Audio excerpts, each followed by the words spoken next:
Samir tem chances de jogar no Vasco, Nicola? Thiago Monteiro, ele foi sugerido ao Vasco, perdeu espaço lá no futebol mexicano, não vem atuando há bastante tempo. A questão é financeira, ele ganha US$ 1.550.000 por temporada. Se você trouxer para a nossa moeda e dividir por 13, isso equivale a R$ 750.000 por mês. Não há condição financeira para o Vasco fazer um investimento desse tamanho, mesmo que seja de graça. O que os caras estão tentando é pedir uma ajuda para o time mexicano, mas não está fácil. Pode atualizar sobre o caixa do Vasco em decadência após a 777? O DG eu ainda nem consegui publicar em vídeo, mas ontem eu estava trazendo alguns detalhes que são importantes. Quando essa diretoria assume o Vasco, ela assume um clube que tinha em pendências, em dívidas vencidas com outros clubes do mercado, R$ 55 milhões. Eu estou buscando aqui, ó, só para trazer o número direitinho, né? Não é legal a gente... Mas vamos lá, ó, quer ver, ó? Aqui, ó, R$ 51 milhões em dívidas vencidas com outros clubes, R$ 5,5 milhões com dívidas vencidas com atletas do elenco. Isso aqui já tinha passado, isso sem contar dos outros parcelamentos todos, né? Aí ainda surge €2 milhões para você pagar pelo João Vitor ao Benfica, porque o time não foi rebaixado, e enfim, essas coisas todas. E aí, só para piorar, havia a promessa de que a 777 faria até setembro do ano passado um aporte de R$ 270 milhões. Como na justiça decidiu-se pela saída da 777, não houve aporte nenhum. Então o que os caras estão fazendo é tentar apagar incêndio com dinheiro que surge do nada e com receitas novas, mas tudo muito aquém daquilo que o Vasco merece, né? Wellington Gonçalves. E as novas, Nicola, do Vascão, acompanhando aqui de Cerejeiras em Rondônia. Que legal, sempre acompanho seus vídeos. Um abraço para você e para toda a galera de Cerejeiras. Bora dar uma atualizada rápida sobre o Vasco. Primeira coisa, negociações com o Marinax estão em compasso de espera. O magnata grego vai fechar ou com o São Paulo ou com o Vasco. Negociações estão em fase mais avançada com o São Paulo, até porque as tratativas começaram bem antes. Sobre reforços para o Vasco. Até aqui, reforços modestos. O Vasco tem encontrado muita dificuldade financeira. Por exemplo, perdeu um atacante de lado de campo do futebol uruguaio para o rival Fluminense. Não conseguiu avançar com nenhum dos nomes dos zagueiros mais renomados, como, por exemplo, o Davi Luiz. E os reforços do Lucas Freitas, que veio do Palmeiras numa negociação casada, e do Oliveira, que rescindiu seu contrato no Cruzeiro. O Vasco tem R$ 40 milhões para gastar com o departamento de futebol na atual temporada. E havia um planejamento de gastar R$ 15 milhões com reforma e melhorias do centro de treinamento e R$ 25 milhões com contratações. É pouco dinheiro para um clube do tamanho do Vasco, especialmente com todo o tamanho da torcida. Bom, e eu já tinha falado dentro do nosso papo sobre as dificuldades financeiras que o Botafogo está atravessando. E hoje, o GE publicou uma matéria que atrasos na premiação, pagamentos de verbas também, estavam incomodando o elenco do Botafogo. Aí me veio à cabeça um papo que eu já tive com vocês aqui. Eu falei, cara, vou fazer um vídeo sobre isso. Porque o que vale mais? Uma gestão séria ou um modelo jurídico? Por que eu estou levantando esse assunto, torcedor? Ontem, inclusive, na live, o Walter me perguntou, aliás, o Eric Fernandes, direto dos Estados Unidos, falou, Fábio, o Vasco é autossustentável? E a minha resposta foi, sim, desde que tenha uma gestão séria que leve o clube sempre para frente. E aí, claro, que se a gente falar isso, o torcedor vai falar assim, cara, você é maluco. Quantos gestores já passaram por lá e nada aconteceu? Pelo contrário, é sempre aquele papinho no nosso ouvido, aquela encheção de saco, e a dívida só aumenta e o Vasco não sai do buraco. Verdade. Você tem toda a razão.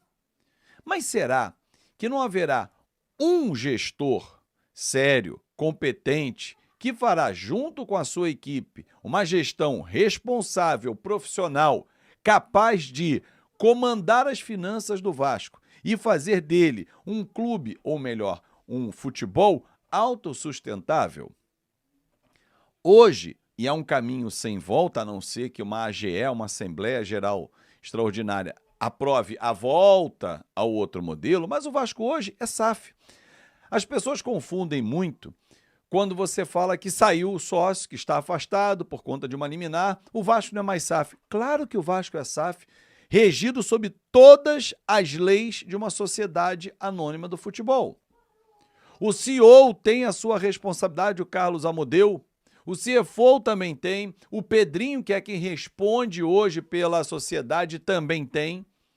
Diferentemente do modelo anterior, e era uma discussão também nessa nossa live de membros, que, infelizmente, o nosso Estatuto do Vasco não prevê responsabilização dos seus dirigentes no CPF. Outros clubes já deram essa guinada, essa mudança de chave. Mas o Vasco dificilmente vai aprovar. Provavelmente porque muitos têm interesse que a bagunça continue. Mas eu não vou falar daqueles, muitos não, poucos, mas que são numerosos dentro do universo que votam ali do conselho. Mas vou falar para o torcedor vascaíno que está de saco cheio do que está vendo por aí. E você vai entender, quando eu faço alusão ao Botafogo, como é que eu chego no modelo do Vasco. Hoje, o Vasco da Gama está em busca de um novo sócio. Pedrinho já declarou isso inúmeras vezes. E na entrevista que ele concedeu a mim, no dia 13 de dezembro de 2024, ele foi muito claro. O interesse dele é zero em continuar no comando. Mas também foi muito responsável ao passar para você, torcedor, o que ele quer e como ele quer proteger a instituição, o Vasco da Gama. Óbvio que uma negociação como essa de venda de ações de um valor bilionário, porque o valor será bilionário, não é do dia para a noite. O maior interessado nesse momento, há outros, mas o maior chama-se Evangelos Marinax. Mas o grego não virá com 2 conversas e vai levar 70% das ações. Existem vários fatores envolvidos. Mas nesse momento, o Marinax já tem todas as informações possíveis para mandar uma proposta, que ela pode acontecer a qualquer momento, isso eu já falei, e a expectativa é que nesse mês de janeiro chegue esta proposta. Só que até que venha essa proposta, que ela seja aceita ou haja uma contraproposta do Vasco, que é o sócio interessado, uma contraproposta do Marinax, o dia a dia segue. Os salários, os encargos, as obras, as viagens, tudo isso tem que seguir. E o Pedrinho tem que tocar isso de uma forma responsável. E isso impacta também na hora das contratações. O Maurício Lemos está acertado, está resolvendo os últimos detalhes em Minas Gerais para seguir para o Rio de Janeiro. Hoje o Vasco apresentou o Lucas Oliveira, vai divulgar a contratação do Lucas Freitas, Tietê, Daniel Fusato. Nenhum jogador que o torcedor fala assim, caramba, pô, vamos para o aeroporto, fazer um aeropaê, como foi? Ok, mas é uma outra realidade, torcedor. O que você quer, torcedor? Um Vasco de longo prazo, disputando competições, em condições de ganhar efetivamente, com o elenco qualificado, com as suas contas em dia, ou a farra que sempre foi no Vasco. O Botafogo não vive uma farra, mas o Botafogo viveu uma abonança, viveu aquele período de muito dinheiro. E que, como parte de um grupo, ele teve que socorrer. E ao socorrer, ele começou a se colocar em risco. Hoje há uma matéria, inclusive, de um grupo de investidor chegando com uma grana na Eagle, que é o grupo do Textor. Isso não significa que ele está botando mais dinheiro para dentro, porque ele quer cada vez mais dinheiro. Não, é para socorrer, porque ele tem um Lyon lá com um passivo violento, que se ele não resolver até junho, ele vai ser rebaixado. O Luiz Henrique não está indo embora à toa, o Almada não foi embora à toa. O incômodo pelo não pagamento não é à toa, torcedor. Ah, Fábio, mas o Botafogo ganhou o Brasileiro a Libertadores. E o Vasco? O que você quer, torcedor? Um time que brigue para ganhar 1 ano e sofra mais 10? Ou que ele sofra 2, 3 anos e brigue a partir do 4º ano sempre pelos títulos? É para você pensar. Será que esse modelo do Vasco não está mais do que ultrapassado, testado e reprovado? Uma gestão responsável, em que você não pode gastar mais do que você arrecada, que potencialize os seus recursos e que pouco a pouco coloque a casa em ordem, não é o sonho de todo vascaíno? Será que é tão difícil a gente admitir isso?